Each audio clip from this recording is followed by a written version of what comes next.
तुलसीदास जी ने कहा कि प्रभु हम आपको एक मकान देना चाहते हैं, भवन दान आपके रहने के लिए। भगवान ने कहा अच्छा, इतना मन में भाव आया? हाँ, इसलिए कि अब आप यहीं रहो, कहीं जाओ नहीं, मकान हम दे देते हैं, मकान हम दे रहे हैं, रहो यहीं। अच्छा, भगवान ने कहा तो कहाँ है मकान तुम्हारा, कौन सा मकान है? तुलसीदास जी बोले मम हृदय भवन प्रभु तोरा, मेरा हृदय ही आपका भवन है, आपको दे रहे हैं, आप रहो आराम से। अच्छा, तो लेकिन एक समस्या है। क्या? एक सज्जन बोले हम मकान तो आपको दे दें, लेकिन उस पर कुछ लोगों ने अवैध कब्जा कर रखा है, उनको हम नहीं हटा सकते, आप ही हटा लो और बैठो आराम से, हमने तो दिया। अच्छा, तुलसीदास जी बोले बस मकान हमारा है, मम हृदय भवन प्रभु तोरा, आपका भवन है, आपको देना चाहते हैं, लेकिन अवैध कब्जा कर रखा है लोगों ने। किसने? कहा तहां आए बसे बहु चोरा, इतने बस गए हैं, काम क्रोध लोभ मोह मद मत्सर महाराज कब्जा किए हैं। तो हम मकान तो आपको दे सकते हैं, पर कब्जा आप ही कर लो इनको हटाकर। तो एक तो होते हैं निर्मल मन जन सो मोहि पावा, ऐसे संत जो अपने मन को निर्मल बना के काम क्रोध लोभ मोह से को दूर हटाकर मन को निर्मल बनाकर भगवान को देते हैं। और दूसरे शरणागत दीन दुर्बल कहते हैं कि हम इनका कब्जा नहीं हटा सकते, पर मकान तो आपका ही है, ये दिल है तो आपका, लेकिन जो अवैध कब्जा किए उनको आप ही हटा दो प्रभु, आप ही बैठ जाओ, यही हम चाहते हैं।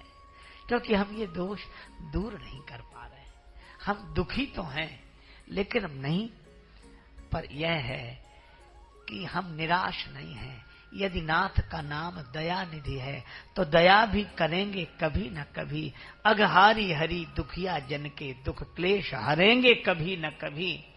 जिस अंग की शोभा सुहावनी है, जो छवि अतिशय मन भावनी है, उसी रूप सुधा से स्नेहियों के दृग प्याले भरेंगे कभी न कभी।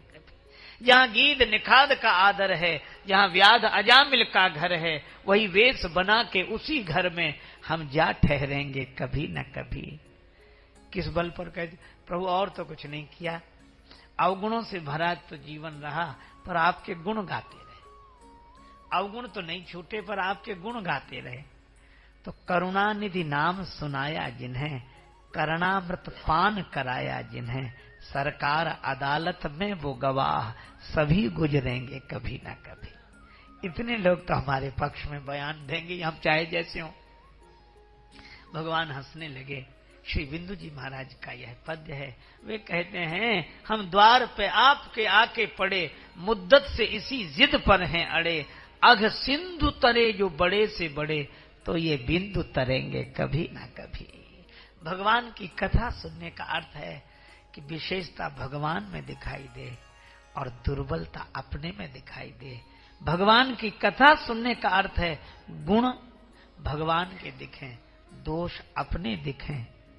शंकर भगवान मगन होकर कथा सुनते हैं और सती माता सुनकर भी सुन नहीं पा रही है, क्योंकि वे अपने ही बारे में सोच रही हैं।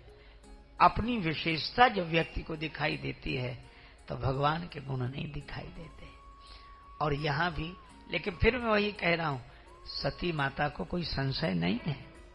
सती माता यह लीला कर रही हैं ताकि बता रही हैं, शंकर जी यह बता रहे हैं कि ऐसा होना चाहिए, शंकर जी यह बता रहे हैं अपनी लीला से कि ऐसा होना चाहिए, और सती माता यह बता रही हैं कि ऐसा नहीं होना चाहिए। केवल इस दृष्टि से इसको देखें। अच्छा, कथा तो सुनी, अब इच्छा क्या हुई?